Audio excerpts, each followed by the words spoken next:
You only know condescension because for you, colonialism isn't something that happened in the past and we defeated you. It's not that.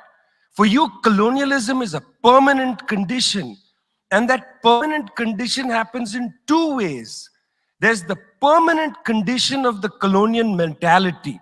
You want to lecture us. You want to tell us that we are responsible for all the problems because you'll never accept that you're the one principally to blame. First, Asad, thanks for forcing me to come to Glasgow. When I walk the streets of cities like this, Glasgow was the UK's second most important city. Beautiful buildings, beautiful streets, a gorgeous city. It had Red Clydeside in 1919, the uprising to create a Soviet in Scotland. But it was, crushed, of course. When I see cities like this, I think also about the other side of it. There's a phrase from Walter Benjamin, every monument of civilization is also a monument of barbarism. I think of the famines in Bengal, the jute workers in Bengal sending jute to Dundee through the Glasgow port.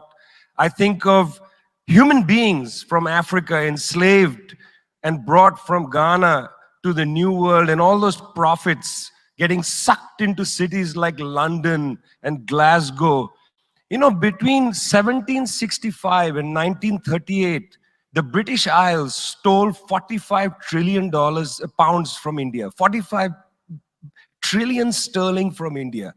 We never got paid for that. When the British left India, when we threw the British out, our literacy rate was 13%.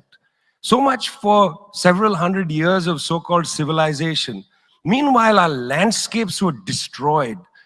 Coal was foisted on India. You foisted coal on us. You were the ones that came and made us coal dependent.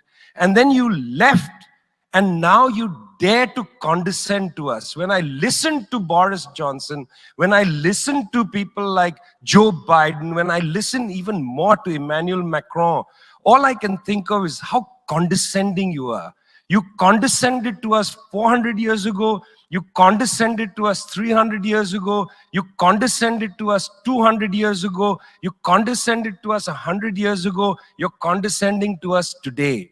You only know condescension because for you, colonialism isn't something that happened in the past and we defeated you. It's not that. For you, colonialism is a permanent condition. And that permanent condition happens in two ways. There's the permanent condition of the colonial mentality.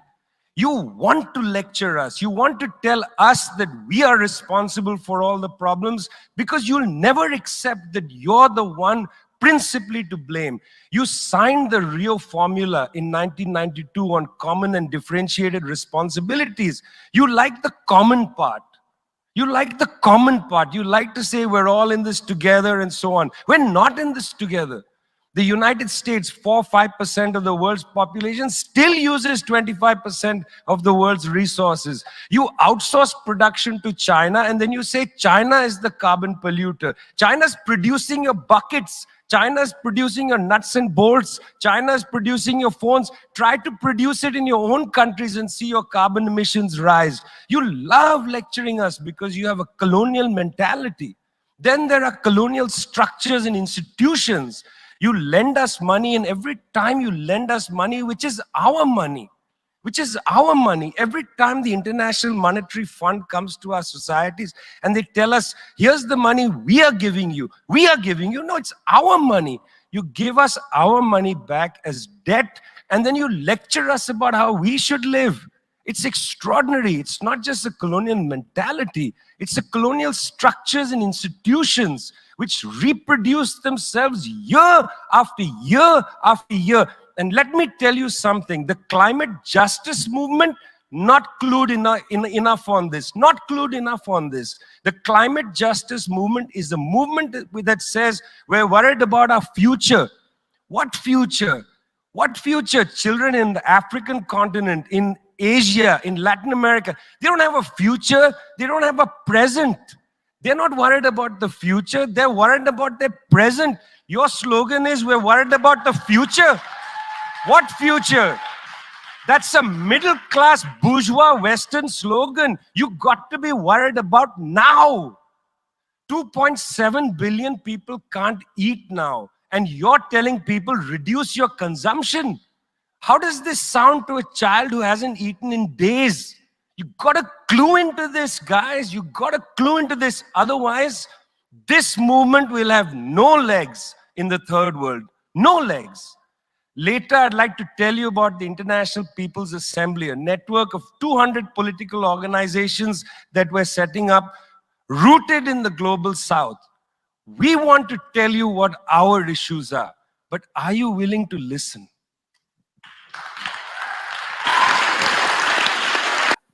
I don't think anybody's saying, hey, let's stick with fossil fuels and let's develop through fossil fuels. At least, I don't think that's the conversation.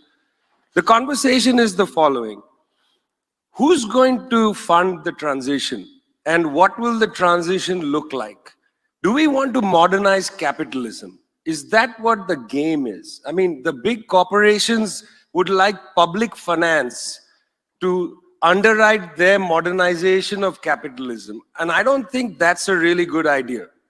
Now, when we talk about climate finance, it's true. $100 billion a year, that's a joke, and they're not even funding that. Meanwhile, during the pandemic, central banks, mostly in the OECD countries, created out of thin air $16 trillion in order to underwrite businesses. They created 16 trillion during the pandemic to underwrite businesses, but they can't find $100 billion a year for the climate fund. Forget 100 billion, give me 16 trillion. That sounds like a better number. If we want a real number, let's stick to 16 trillion, the money they created during the pandemic. I think that should be our slogan now. We want 16 trillion, full stop.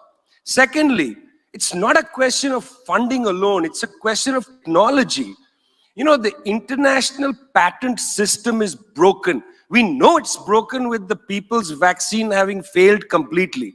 You know, patents is a way for companies to basically collect rent of our distress. That's what a patent is. It's a way for companies to collect rent of our distress. We need to destroy this patent regime, not only for vaccines, but for green technology. The technology has to be provided without consideration. Otherwise, we will not advance. So it's not just about finance, it's also about technology. Nobody wants to sit next to a big carbon-fueled power plant, but we can't make the transition without money and the technology, which is why the condescension is so infuriating, because the condescension comes without a real conversation about funding and about technology. Until that's at the center of the conversation, and it is never inside when the big boys, when the so-called adults are talking, it's never the main discussion. The main discussion is pointing fingers. And I don't want you to point fingers at me, because I've seen that finger pointed at me and my ancestors. I've seen that finger wagged at us for too long. We don't want to see that finger wagged at us. We'd like to see that finger write a check, and we'd like to see that finger sign a law creating a new open source patent regime.